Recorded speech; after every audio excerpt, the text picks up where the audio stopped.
제가 맡고 있는 사업 대상지는 두 군데입니다. 총 76억의 사업비를 4년 동안 사용해야 되는 현장이고요.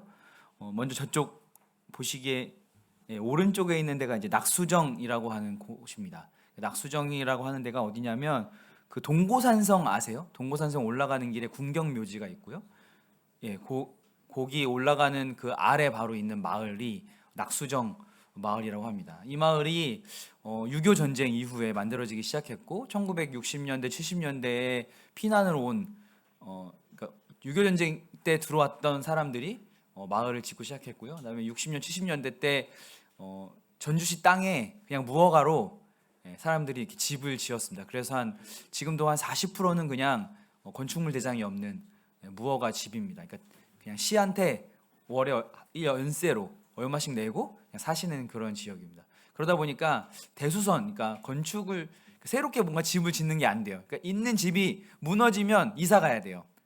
그러다 보니까 기초 생활 수급자나 장애인 다 포함하면 한 전체 주민의 30% 정도가 그런 분들이 계십니다. 그래서 그분들이 근데 그렇게 삶을 그렇게 놔둘 수가 없잖아요. 국가는.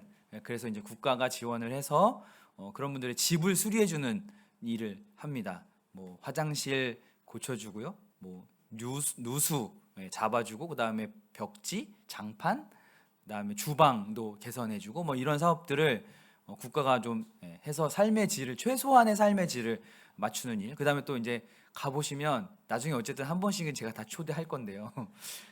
와 보시면 이렇게 막 벽이 허물어지려고 하고 아니면 이제 계단들이 있는데 어르신들이 이렇게 올라가기 어려운 그런 계단들이 많이 있습니다. 그래서 안전을 위한 사업도 진행하고 있습니다. 그래서 그런 일들을 이제 제가 총괄을 맡아서 하고 있습니다. 그게 이제 낙수정 지역이고 그 바로 옆에 지금 이쪽에 보이시는 데가 견원 왕궁 지구입니다. 여기도 이제 제가 두 지역을 맡고 있는데요. 연원왕궁은 어디냐면 전주고등학교가 있고요. 그 전주고등학교 기숙사가 그 저기 서해그랑불 앞에 길을 딱 다 있습니다. 원래는 저기가 서해그랑불 아파트까지 해서 다 그 견원왕궁 지구였는데 서해그랑불 아파트가 이제 들어오면서 저 두 지역만 빼고 매입을 하고 아파트를 지었어요. 그러다 보니까 요 두 빨간색으로 되어 있는 지역이 저기도 마찬가지로 1960년대에 만들어진 마을이고요. 이제 한번 가보시면 골목이 막 그렇게 돼 있고 작년에 하수도가 들어갔습니다. 그래서 작년까지만 해도 하수도가 없던 지역이었어요. 그래서 그다음에 이제 도시가스도 아직 안 들어가 있는 집들도 있고요. 가보면 전주에 이런 동네가 있는가 이렇게 생각이 됩니다. 그래서 앰뷸런스 그러니까 도로 뭐 골목길이 1m 한 1m에서 1m 20 뭐 이 정도 돼서 앰뷸런스가 와도 진입이 어려운 뭐 이런 동네입니다. 그래서 저기도 이제 저희 사업 지역이어서 뭐 동일합니다. 저기도 무허가 건축물도 있고요. 그다음에 어르신들도 또 장애인, 기초생활 수급자가 30% 정도 육박하는 지역이라서 이제 그런 분들을 돕는 일을 제가 합니다. 제가 이 사업 이렇게 이제 직장을 옮긴 몇 가지 이유가 있는데 그 중에 하나가 청년들을 제가 고용할 수가 있었습니다. 그래서 이제 다음 주에 우리 소개 간증할 우리 이영빈 형제가 작년에 전주대학교를 졸업하고 올해 이제 대전으로 올라갈 계획이었는데 제가 나랑 같이 일하자 이렇게 해서 붙잡았고 그다음에 멀쩡히 직장을 잘 다니고 있던 홍태림 형제를 꼬셔서 4월 8일자로 홍태림 형제도 저랑 같이 일을 하고 있습니다. 그리고 이제 내년 1월 1일에 이제 한 명을 더 충원할 예정이어서 총 4명이 저 현장에서 2028년까지 아마 일을 하게 될 것 같습니다. 그래서 뭐 그러니까 계속 일을 할 수 있는 건 아니고 2028년까지 일을 합니다. 근데 이제 제 모토가 그 뒤는 어떻게 될지 모르는 거라서요. 영원한 것은 없기 때문에 28년까지 일하면 그 사이에 주님이 알아서 또 다음 일을 보여주실 거라 생각이 들어서 일단 28년까지 저기에서 일을 하면서 또 하나 이제 두 번째는 여기 아주 교회와 가까워요. 교회와 가까운 곳이고 도움의 손길이 필요한 지역입니다. 그런데 그 도움의 손길이 물질적인 도움이 필요한 건 두 번째 문제고요. 사람과 사람과의 관계가 필요한 곳입니다. 그래서 아마 이제 우리 형제님들한테 어느 날 와서 여기 주방 좀 고쳐달라, 전기 배선 좀 봐달라, 뭐 이런 거 제가 특히 우리 할렐루야 소그룹, 부엘라의 소그룹, 저희가 속한 에베넷의 소그룹 요청드릴 수 있습니다. 그리고 자매님 소그룹에는 와서 수납 정리 이런 거 좀 해달라 요청드릴 수 있습니다. 이게 관계를 맺는, 지역사회와 관계를 맺는 일입니다. 그러니까 대부분 낮에 가보면 그냥 할머님이 혼자 계세요. 말동무가 없고요. 어떤 집은 96대신 노모와 75된 딸이 둘만 사시는 거예요. 그래서 지붕이 슬레이트 지붕이라서 슬레이트 지붕을 좀 수리해달라고 정부가 비용 되거든요. 한 2천만 원 정도를 지원해줘요. 수리해달라고 해서 갔는데 지붕을 두는 순간 벽이 무너져요. 그래서 수리가 불가능한 거예요. 그런 집들도 있습니다. 그래서 이제 그런 집들이야말로 사실은 이제 관계가 필요한 집들입니다. 그래서 여러 가지 고민들은 하고 있습니다. 그래서 저희 엑치 29의 버스킹 전도팀을 한번 불러서 이제 봄이 가기 전에 저기서 낙수정에서 음악회를 한번 열 예정입니다. 그래서 이제 그런 걸 통해서 좀 이렇게 관계를 맺으면서 지역사회와 또 복음의 문을 하나님 어떻게 여실지는 모르겠으나 그런 것들을 좀 저희가 해보려고 합니다. 그리고 지금 저희가 여기 노정동에 있는 도시현장센터에 있지만 저희가 이제 8월부터는 저 낙수정에 사무실을 열 겁니다. 그래서 사무실을 열면 저희 형제들끼리 거기 이제 사무실에 있거든요. 그래서 언제든지 열려 있고 저희가 점심 거기서 해 먹을 거니까 오시면 점심 식사도 대접할 수 있습니다. 그래서 이렇게 좀 제가 사정 변경이 생겨서 좀 말씀을 드립니다. 오늘 이제 골로새서 1장 13절부터 23절인데요. 제목을 모든 것 대신 그리스도라고 지었습니다. 이 골로새 1장 13절부터 23절까지는 뭐 성경마다 조금 차이가 있지만 그리스도의 우월성과 탁월성을 보여주는 그러한 구절입니다. 그리고 그분이 우리의 주인 되심을 명확하게 드러내는 구절이 됩니다. 제가 한 2주간 이 말씀을 계속해서 묵상하면서 주인과 종의 관계가 어떠한가라는 것을 계속 좀 생각을 해봤습니다. 왜냐하면 실제로 우리는 주인이라고 하는 걸 경험해 본 적이 없기 때문입니다. 당시 골로새 교회의 성도들은 로마의 황제를 주인으로 섬겼고요. 노예제도가 있었기 때문에 주인과 종, 실제로 종인 성도들도 있었고 주인인 성도들도 있었습니다. 삶에서 주인과 종의 관계가 명확하게 드러날 수 있는, 또 명확하게 체험되는 그러한 관계였습니다. 하지만 이제 저희들은 이 주인과 종의 관계가 책에서 보고 배운 주인과 종은 이런 관계야 라고 하는 것을 그렇게 배워왔기 때문에 사실은 제 삶에 주인이 어떠한 역할인가 라고 하는 것이 글자로만 계속해서 고민이 좀 돼서 과연 주인으로서 이 그리스도 하나님을 내 삶에 어떻게 적용시켜야 할 것인가 라고 하는 것을 지난 2주간 계속해서 고민이 되었습니다. 그런데 그 주인이 놀라운 특징이, 원래 주인과 종의 관계를 하면요, 어지간하면 종은 주인이 시키는 대로 합니다. 그렇죠? 더군다나 그 앞서서 주인이 종에게 무엇을 할 것을 다 지시합니다. 이거 하고 이거 하고 이거 하고 이거 하고 해야 할 일들이 다 정해져 있어요. 잠시도 엉덩이를 붙일 수 없게 되어 있죠. 그런데 하나님은, 우리의 주인 되신 하나님은 그렇게 세세하게 우리의 삶 속에서 이거 하고 이거 하고 이거 하고 이거 하고라고 명확하게 말씀하시지 않습니다. 큰 방향을 보여주셨고요. 그 안에서 우리의 자유의지를 가지고 하나님을 어떻게 섬길 것인가 우리가 날마다 선택하고 고민하게 하셨어요. 그러다 보니 차라리 그냥 명확하게 우리의 삶을 딱 계획해서 놓으셨다면 별로 고민이 없겠죠. 그냥 주인이 하라는 대로만 하면 되니까. 그런데 그렇지 않고 하나님은 우리에게 자유의지를 주셔서 우리의 삶을 어떻게 하면 하나님께로 맞춰 나갈 것인가 끊임없이 고민하게 해 놓으셨습니다. 그래서 어려운 것 같습니다. 그 주인이라고 하면 그냥 시키는 대로 하면 되는데 우리 주인은 그렇지가 않은 거죠. 종에게 너무 많은 자유를 주셨어요. 그래서 오늘 이 골로새서 1장 13절부터 23절을 통해서 다 드러낼 수는 없지만 우리가 주인으로서 하나님을, 그리스도를 어떤 부분에 좀 생각을 하고 우리의 삶에 적용시켜야 할 것인가를 함께 생각해 보고자 합니다. 먼저 골로새서 1장 13절부터 23절을 저와 함께 교독하도록 하겠습니다. 제가 먼저 읽겠습니다. 그가 우리를 흑암의 권세에서 건져내사 그의 사랑의 아들의 나라로 옮기셨으니 그는 보이지 아니하는 하나님의 형상이시요 모든 피조물보다 먼저 나신 이시니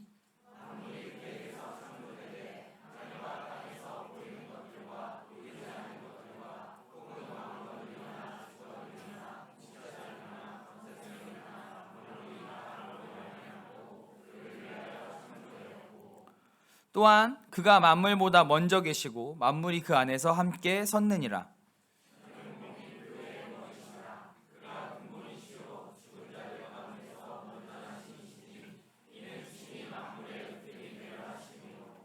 아버지께서는 모든 충만으로 예수 안에 거하게 하시고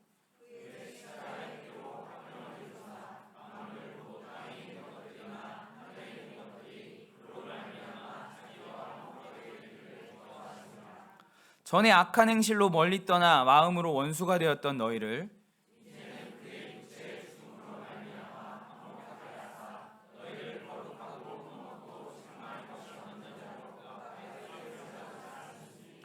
만일 너희가 믿음에 거하고 터 위에 굳게 서서 너희 들은 바 복음의 소망에서 흔들리지 아니하면 그리하리라. 이 복음은 천하 만민에게 전파된 바요 나 바울은 이 복음의 일꾼이 되었노라.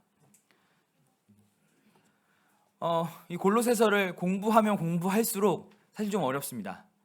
내용도 딱딱하고 여러 주석서나 강해서를 보면 이 기독교의 교리로서의 내용들이 바울이 담겨져 있기 때문에, 왜냐하면 당시 골로새 교회에 여러 이단들이 들어오고 있었고 이 이단들을 들로부터 골로새 교회에 있는 성도들을 보호하기 위해서 어떻게 이단들이 이야기하는 것을 그러니까 반론하는, 반증하는 내용들을 다루다 보니 내용이 좀 딱딱합니다. 그리고 실제로 저도 이 내용들을 계속 공부하면서 이게 삶에서 내가 어떻게 적용하지?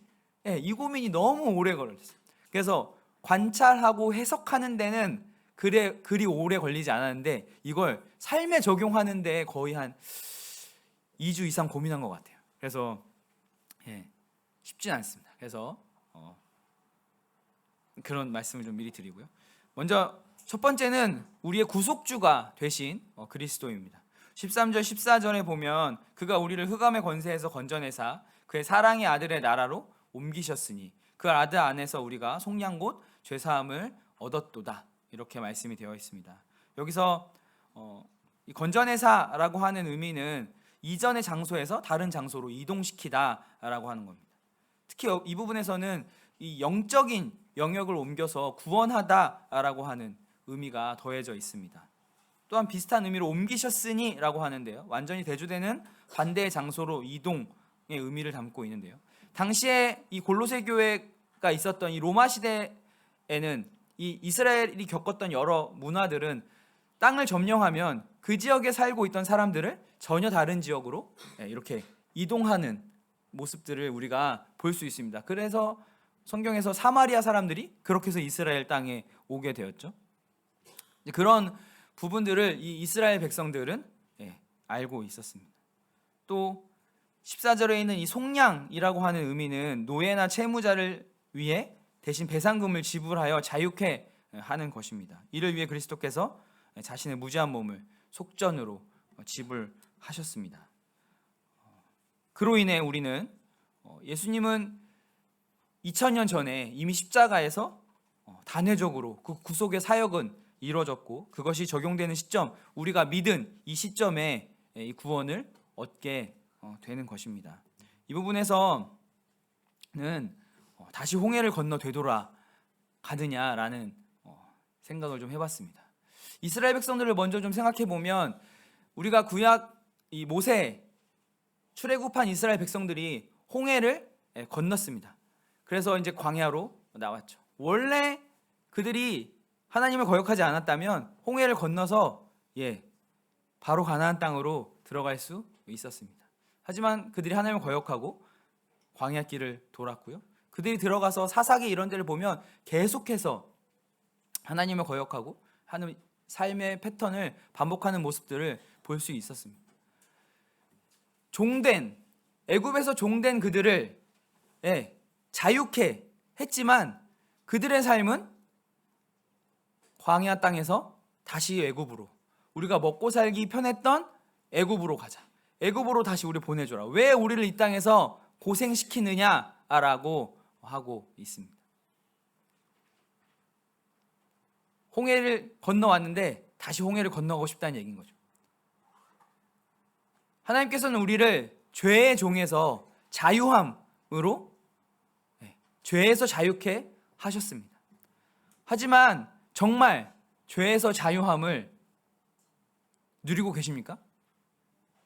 죄에서 완전한 자유함을 누리고 계십니까? 다시 홍해를 건너서 예전으로 돌아가고 싶으시진 않습니까? 왜냐하면 죄는 우리를 편안하게 합니다.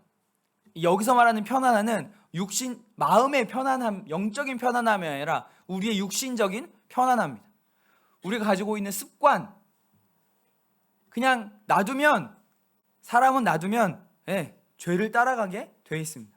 그것이 믿는 성도라고 해도 동일합니다. 그냥 놔두면 편안함, 게으르고요. 또 내가 좋아하는 거, 요즘 많이 앉아서 유튜브 보고요, 게임하고요, 내가 원하는 것으로 하게 사람은 되어 있습니다. 그러면서 다시 홍해를 건너가고 싶은 거죠. 죄에서부터 자유함을 누리기를 원하시는, 그렇게 해서 자유롭게 너네 좀 해봐 라고 하나님은 하셨지만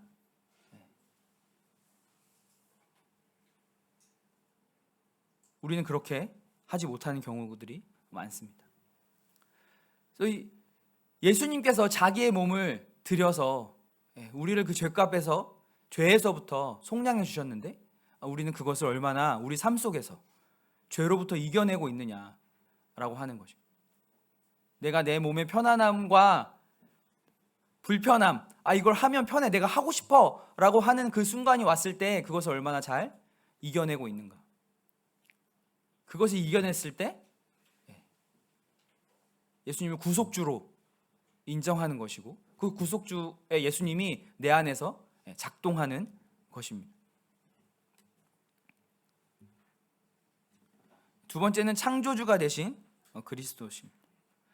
15절 보면 그는 보이지 아니하는 하나님의 형상이시오 모든 피조물보다 먼저 나신 이시니, 이렇게 되어 있습니다.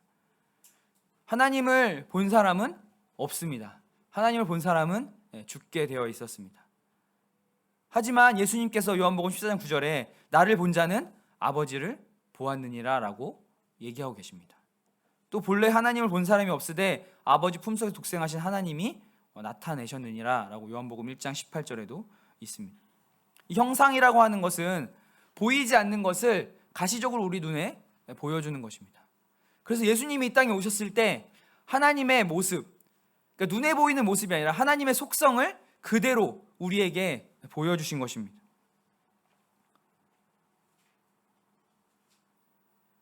그런데요, 여기서 두 가지를 저는 생각을 해봤습니다. 첫째는 하나님이 우리에게 예수님을 통해서 자신을 나타내셨어요. 그런데요, 그 당시에 예수님을 보고도 믿지 않은 많은 사람들이 있습니다. 심지어 예수님을 죽였죠. 하지만 지금 믿는 우리 성도님들 어떻습니까? 예수님을 눈으로 보셨습니까? 말씀을 통해서 우리가 하나님을 알고 예수님을 보고 있습니다. 그러한 우리의 믿음이 얼마나 소중한가.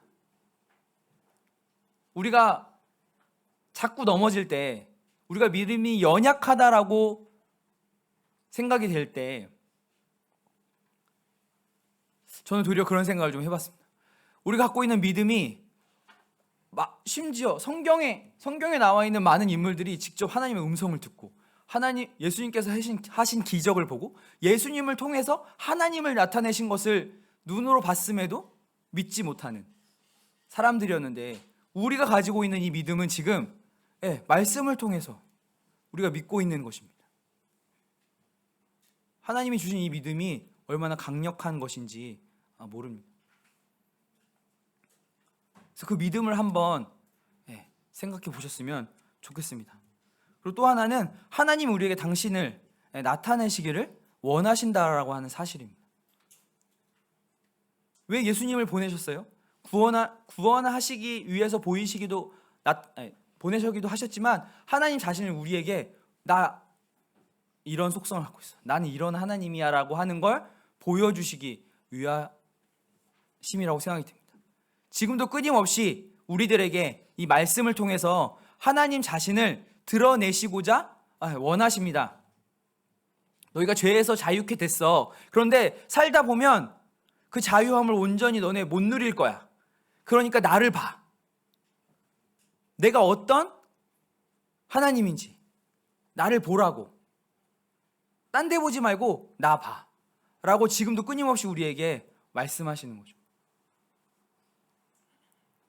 창조주 하나님으로서 가장 쉽게는 만물을 보고 알 수 있습니다. 하나님이 지으신 이 보이는 것과 여기 있는 보이지 않는 것까지, 보이는 것은 우리가 익히 아는 대로 눈에 보이는 것입니다. 이것들이 다 하나님께서 지으신 것입니다. 3, 4일 만에 벚꽃이 다 졌더라고요. 그러면서 파란색의 새순들이 올라오고 있습니다. 그런데요, 산을 한번 잘 보시면 똑같은 색이 거의 없어요. 초록색은 초록색인데 아주 미묘한 차이로 정말 다양한 초록색의 산이, 물론 미세먼지 때문에 좀 그렇긴 하지만 보실 수 있습니다. 얼마나 놀라운지 몰라요. 그걸 흔히 얘기하는 진화 과정을 통해서 그 초록색들이 다 나타났다? 할 수 없습니다. 자연스럽게 됐다? 할 수 없습니다. 하나님께서 만드신 겁니다. 그리고 그 모든 만든 것은 하나님을 위해서 지어진 것입니다. 또 여기 보시면 보이지 않는 것들이 있습니다. 당시에는 이제 여기서 보이지 않는 것들, 왕권이나 주권이나 통치자들이나 권세들이 얘기하는 건 천사들을 이야기합니다. 당시에 이 골로새 교회 안에 천사 숭배 사상이 있었습니다. 그런데 이 천사 숭배 사상이 어떤 사상이냐면, 당시에는 왕이 자기 나라를 다스리지만 자기 지역을 관리하는 천사들이 있다고 믿는 믿음이 있었습니다. 그래서 천사를 숭배한 거예요. 그래서 하지만 그러한 천사들도 하나님이, 예수님께서 그것들을 지으신 분이다, 창조주시다라고 하는 걸 골로새 교회 성도들에게 알려주고 있는 것입니다.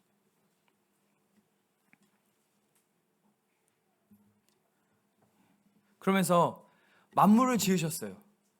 그리고 우리도 지으셨죠. 하나님이 나를 왜 지으셨을까? 내가 우리가 이렇게 추상적으로 얘기하는 하나님의 영광을 위해서 라고 답을 할 수 있지만, 좀 더 구체적으로 하나님은 내가 어떤 삶을 살기를 원하실까? 라고 하는 걸 좀 고민해 봤습니다. 여러 청년들하고 이야기를 해보면, 또 여러 학생들하고 얘기해보면, 요즘은 내가 무엇을 하고 살아야 할까라고 하는 것이 잘 없습니다. 그냥 시간이 흘러가는 대로 살아가요. 심지어 구원받은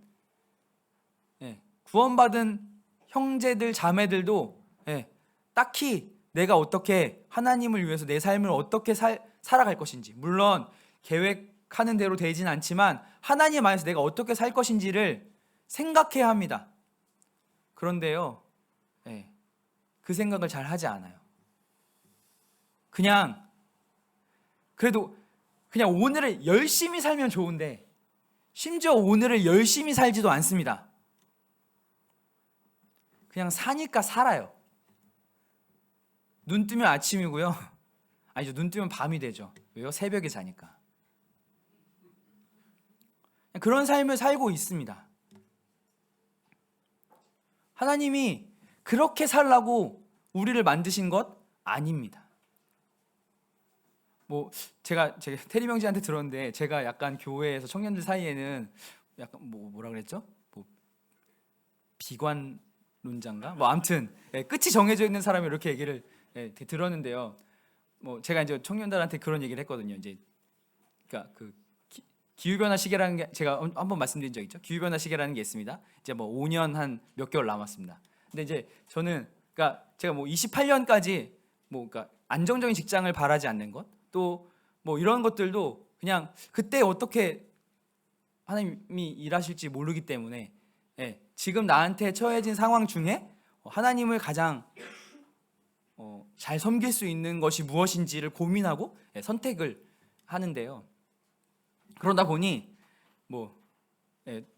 아무튼 그러면서 이제 제가 테리 형제랑 형비 형제를 꼬실 때도 2028년에 뭐가 어떻게 될지 어떻게 알아?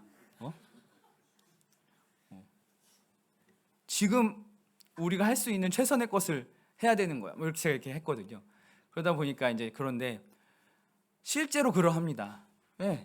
세상에 많은 증거들이 사실 28년이 어떻게 될지 모르게 되어가고 있습니다. 그렇다고 제가 그때 하나님 오신 이런 얘기는 아닙니다. 하지만 우리의 삶을 방향을 어디로 맞출 것이냐, 내 창조된 목적이 무엇이냐, 내가 지금 어떻게 살아야 하느냐, 우리는 고민해야 합니다. 많은 시그널들이, 많은 징표들이 마지막 때에 가까이 온 것을 이야기하고 있습니다. 제가 여기 올라올 때마다 이야기하는 것이지만, 세상은요, 자기를 사랑하고 무정하며 말세의 징조들이 고스란히 나타나고 있습니다. 얼마 전 뉴스에 보신 분 계시겠지만, 독일에서 이제 내년부터인가요? 25년부터인가? 14세가 되면 자기의 성별을 선택할 수 있게 해준다고 합니다. 독일만 그런 줄 알았는데요, 아니었어요. 이미 스페인, 네덜란드 몇 개 나라들은, 유럽에 있는 몇 개 나라들은 이미 그 제도를 시행하고 있어요. 남자, 여자, 양성애자, 무성애자. 자기가 선택할 수 있어요. 나는 생물학적으로는 남자인데 난 여자라고 하면 주민등록증상에 여자라고 체크되는 것입니다.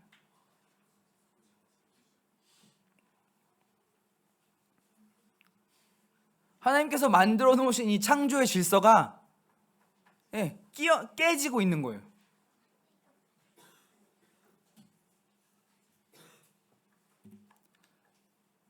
또한 그가 만물보다 먼저 계시고 만물이 그 안에 함께 섰느니라. 여기서 그 안에라고 하는 건 하나님의 권세 안에, 예수님의 권세 안에, 또 예수님으로 인하여 섰느니라라고 하는 표현이 함께 놓다, 함께 두다 라는 뜻으로 붙들고 있다라고 하는 것입니다. 이 지구가 공중에서 지금 태양을 중심으로 좌전과 공전을 하고 있는 것, 그리고 이 사계절, 우리나라로 치면 사계절이 오고 있는 것, 이 만물의 모든 변화를 하나님께서 붙들고 계신다는 것입니다. 그런데요, 인간이요, 이 하나님께서 붙들고 있는 걸 점점 깨고 있습니다. 아까 말씀드렸던 우리를 창조하신 그 질서를 남녀 구분하는 걸 깨고 있고요. 자연을 깨는 건 제가 증거를 제가 매번 올라올 때마다 증거를 대드리잖아요. 또 말씀드리면 지난 한 일주일간 사이에 아랍에미레이트에 하루 만에 아랍에미레이트가 1년 올 비가 다 왔습니다. 양이 많지는 않아요. 한 200mm 된대요. 그런데요, 아랍에미레이트라는 나라는 사막에 있는 나라잖아요. 그러니까 홍수에 대한 대비가 돼 있을까요? 안 돼 있을까요? 없어요. 배수 시설이 없어요. 그러니까 200mm 딱 오자마자 도시 전체가 잠기는 거죠. 지금 뭐 이 기후 변화는 제가 말하면 입 아픕니다. 자매님들 올해 감자값 올릴 겁니다. 왜 그럴까요? 봄에 비가 너무 많이 왔어요. 3월 말에 감자 심어야 되거든요. 근데 감자는 심으려면 땅이요 너무 습이 많으면 얘가 썩어요.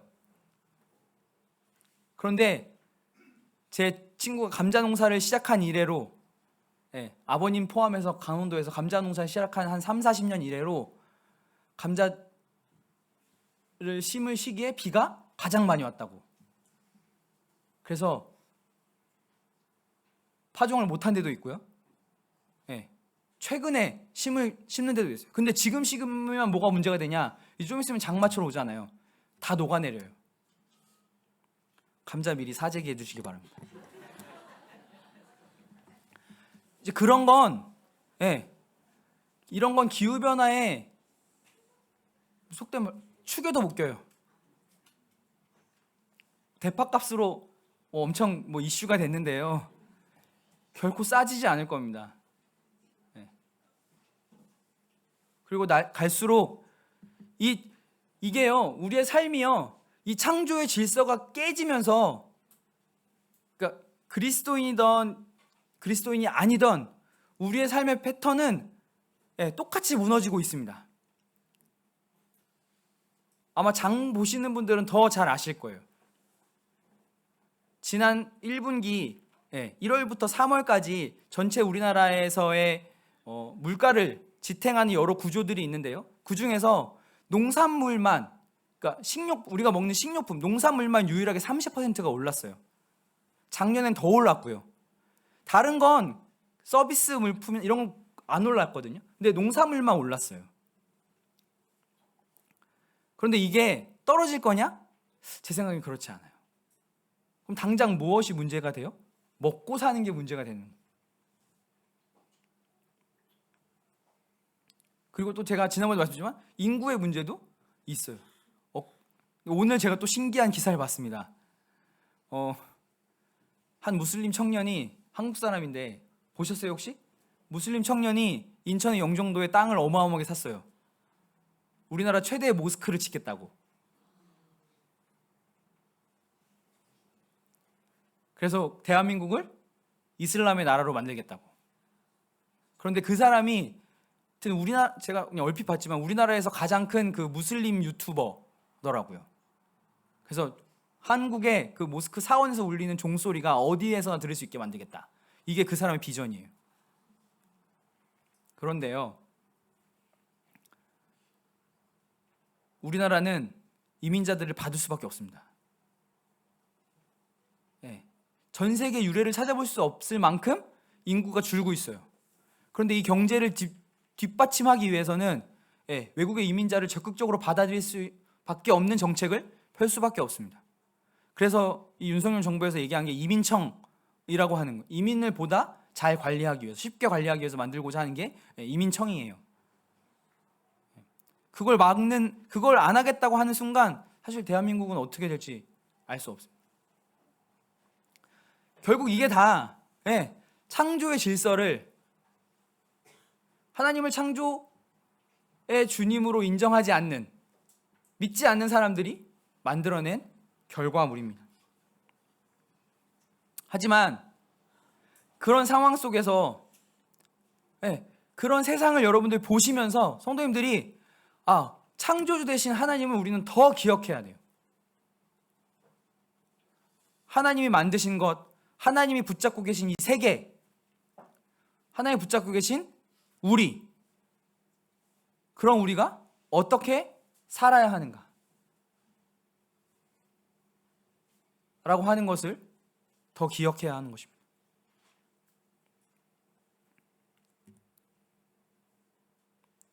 그 다음 18절부터는 교회의 주인이 되신 그리스도가 나타납니다. 그는 몸인 교회의 머리시라. 그가 근본이시오 죽은 자들 가운데서 먼저 나신 이시니 이는 친히 만물의 으뜸이 되려 하심이요. 단어의 해석들은 아마 여러 번 들어보셔서 아실 것입니다. 제가 이번 CTU를 준비하면서 가장 마음에 남았던 것이, 하나님께서 그리스도가 교회의 머리가 되시면서 유일한 방법으로 이 땅에, 자, 하나님은 예수님을 통해서 자신의 형상을 드러내셨습니다.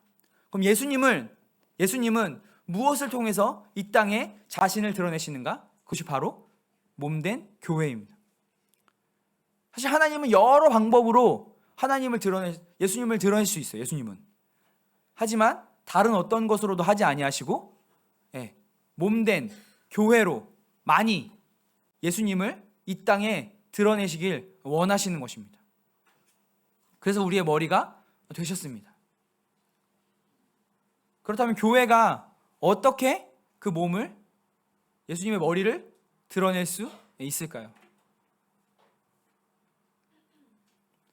그래서 아까 제가 이렇게 여러 방법이 있겠지만 제가 그 고민을, 지역사회 이 연결 고민을 한 것이, 교회가 세상에 그러한 역할들을 좀 보여주면 좋겠다. 우리의 청년들이 교회 안에서만 하는 것이 아니라 이 교회 밖으로, 물론 여기 베이스는 복음 전하고 전도하고 이건 베이스가 되는 겁니다. 그 외에 지역사회 영역에서도 그런 일들을 좀 하면 좋겠다라고 하는 것을 생각을 해본 것입니다. 뿐만 아니라 우리가 이 몸된 교회가 그리스도를 드러내는 것, 이제 좀 있으면 선교 바자회를 하게 됩니다. 말라웨에 계신 청교수 형제님이 이 기린노 교회를 통해서 말라위 땅에 그 예수 그리스도를 드러내는 것이죠. 그런 역할들에 우리가 최선을 다해야 하는 것입니다. 누구는 하고 누구는 한 발 뒤떨어져 있는 것이 아니라 유기체적인 몸입니다. 다 같이 해야 되는 거예요. 하나님은 여러분 한 분 한 분에게 각각의 창조하신 목적이 다 있으세요. 그리고 그것이 모아져서 교회로 나타난 것입니다. 나는 좀 어리니까, 나 요즘 신앙 생태가 좀 그래서 통하지 않습니다. 그렇게 한 마음으로 됐을 때 예수 그리스도가 드러나실 수 있는 것입니다. 아버지께서는 모든 충만으로 예수 안에 거하게 하시고, 그런데 우리가 이걸 해나갈 수 있는 이 능력은 바로 머리 대신 그리스도로부터 온다는 것입니다. 충만이라고 하는 의미가 완성의 의미로 채워진 것, 풍부하다. 하나님은 모든 충만이 그리스도에게 있다고 말씀하셨습니다. 그러기에 먼저는 우리가 구원을 받는 것에 무엇이 더 필요합니까? 필요 없습니다. 그리스도로만 해결할 수 있는 것입니다. 형제님, 복음 집회 때 형제님이 그러셨죠. 구원 받았대요. 그런데 침례 상담을 하면 자꾸 아니라고 하는 거예요. 왜요? 뭔가 내가 더 해야 될 것 같은데. 뭘 더 해요? 할 게 더 있어요? 없어요. 그리스도만은, 예수님이면 충분합니다. 그런데요, 그 충만이요, 우리의 삶 속에서도 동일하게 작동해야 됩니다. 작동하고 계신가요? 주님 한 분만으로 나는 만족해. 나의 모든 것 대신 주님 찬양해. 주님 한 분만으로 만족하십니까?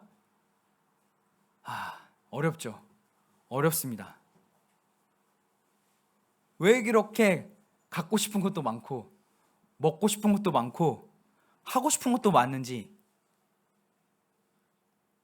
그런 게 많으니까요, 어떻게 해야 돼요? 돈을 벌어야 돼요. 돈을 버는 일에 제 시간을 쓰는 거죠. 돈을 벌어서 어떻게 해요? 그런 일에 씁니다. 요즘 그런 고민을 합니다. 저 스스로 내가 너무 부자다. 가끔 저희 아이들이 물어봅니다. 아빠 우리 부자야? 전 당당하게 얘기합니다. 부자지.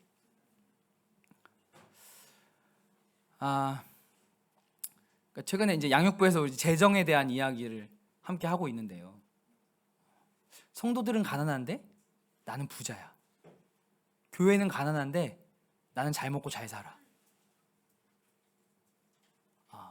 마음에 많은 찔림이 되었습니다.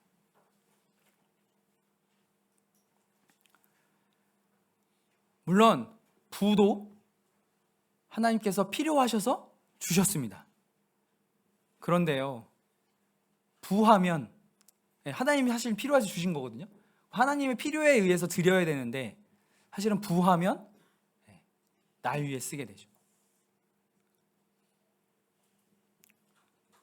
가난하면 뭐 꼭 다 그런 거라고는 하진 않겠습니다만 성도들이 내가 뭔가 필요할 때 우리는 하나님을 찾게 됩니다. 근데 내가 필요할 때 하나님 찾는 게 나쁜 게 아니에요. 그죠? 그렇잖아요? 내 아이가 뭐가 필요해요. 그런데 아빠 저한테 안 오고 다른 아저씨한테 가서 나 이거 필요해를 얘기하면 아빠 기분 어떻겠어요? 안 좋아요. 우리가 필요한 게 있으면 구합니다. 그런데요, 부자라다 보니까 구할 게 없어요. 이건 뭐예요? 하나님은 앞서 말한 대로 우리의 주인이 되셔서 야, 나 가진 거 많아. 나 너한테 이것도 줄 수 있고 이것도 줄 수 있고 이것도 줄 수 있어 라고 하고 계신데 저는 하나님 저 이것도 있고요 이것도 있고요 이것도 있어요. 이러다 한 방에 몽창 다 가져가실까 봐 두렵습니다.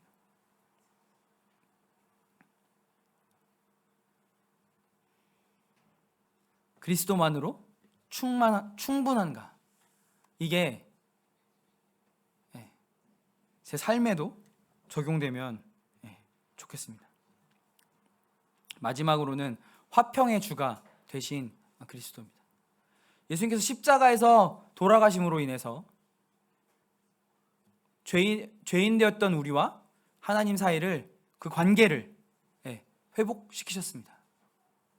깨어져 있던 관계, 구원한다는 의미, 엊그제 리더 모임에서 현수형제님이 말씀하셨는데요. 관계, 깨어진 관계가 다시 회복되는 것입니다. 원래 불편했는데 되게 불편했는데요, 화평케 하셨다는 거예요. 완전하게 화해하게 하셨습니다. 나는 그 화평을 누리고 있는가? 하나님께서 이렇게 주신 화평은요, 그 관계에서만 끝나지 않고 우리 삶 전반에도 흘러갑니다. 집에 들어가실 때 집안 분위기가 싸해요. 들어오고 싶으세요? 소그룹 이렇게 딱 왔는데요, 소그룹 이렇게 교제하고 있어요. 근데 분위기 좀 들어가기가 껄끄러워. 내가 가서 앉아서 뭘 좀 얘기하기 좀 그래. 그 자리에 앉아 계실 수 있겠습니까?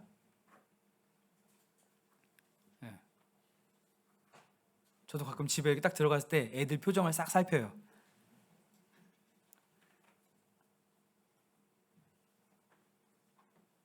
하나님께서 우리에게 주신 이 화평, 먼저는 하나님과 화평해야 다른 것들도 화평할 수 있습니다.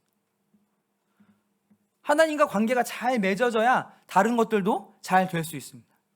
지난 시간에 우리 허연 형제가 사랑하지 않으면 죽는다라고 얘기했습니다. 그 사랑, 하나님으로부터 받은 사랑으로 할 때만 가능합니다. 그렇죠. 하나님으로부터 받은 사랑으로 하지 않고 내가 가지고 있는 내 힘으로 하는 사랑으로 하면요, 본전 생각납니다. 내가 이렇게까지 해줬는데 왜 저 사람은 변하지 않을까? 모임에 잘 참석하지 않는 성도가 있어요. 계속 신방해요. 신방해. 이때 되면 좀 나올 때 됐는데 안 나와. 본전 생각납니다. 하지만 하나님으로부터 받은 사랑으로 우리가 공급하면요, 본전 생각나지 않습니다. 왜요? 내 것이 아닌걸요. 사랑은 오래 참는다고 했잖아요. 그 성도가 다시 회복될 때까지 우리가 참아줄 수 있는 거죠. 온유해요. 마음이 불편하지 않아요. 온유한 마음 계속 유지할 수 있어요.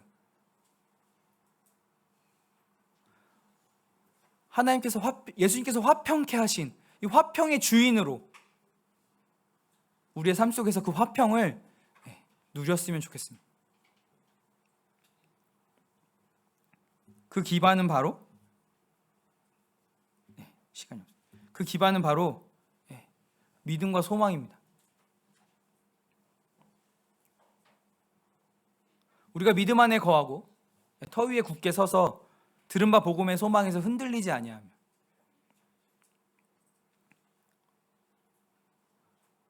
그런데요, 실망하지 않으셔도 됩니다. 우리 스스로를 생각하면 믿음 안에 잘 못 거할 것 같고, 소망 안에서 흔들릴 수밖에 없는 우리의 모습이 상상됩니다. 보입니다. 하지만 그 앞에 이 일은 누가 하셔요? 그리스도가 하시는 겁니다. 왜요? 만물이 그 안에서 서 있는다고 했잖아요. 하나님께서, 예수님께서 우리를 붙들고 계십니다. 우리가 믿음 안에서 또 들은 바 이 복음의 소망 위에서 우리를 예배자로 예수님께서 세우실 겁니다. 이 앞절에 지난 시간에 제가 11월 달에 얘기했는데, 바울이 골로새 교회에 한 이 기도가 있습니다. 그 기도들이 모두 다 수동태라고 말씀드렸어요. 수동태는 뭐냐? 성도들은 아무것도 하지 않았는데 하나님께서 그렇게 다 하시고 그런 하나님께 감사하노라, 이렇게 되어 있어요. 우리는 그 사실에 감사하는 것입니다. 마무리하면서, 우리의 주인은 우리에게 너무도 많은 자유를 주셨습니다. 왜 많은 자유를 주셔서 이렇게 힘들고 어렵게 하시는 거야? 라고 생각할 수도 있지만, 얼마나 신납니까? 얼마나 놀라운 모험의 세계예요. 우리 학생들 게임 해봐서 알겠지만 어떤 몬스터가 나타날지, 내가 저 몬스터를 죽여서 얼마나 많은 경험치를 받을지,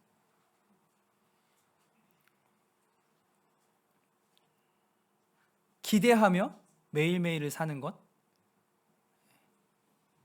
저와 여러분이 그러한 삶이 되었으면 좋겠습니다.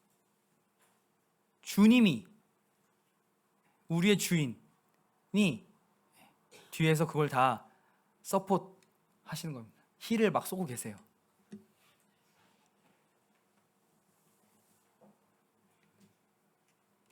그런 것을 누리는 저 여러분이 되면 좋겠습니다.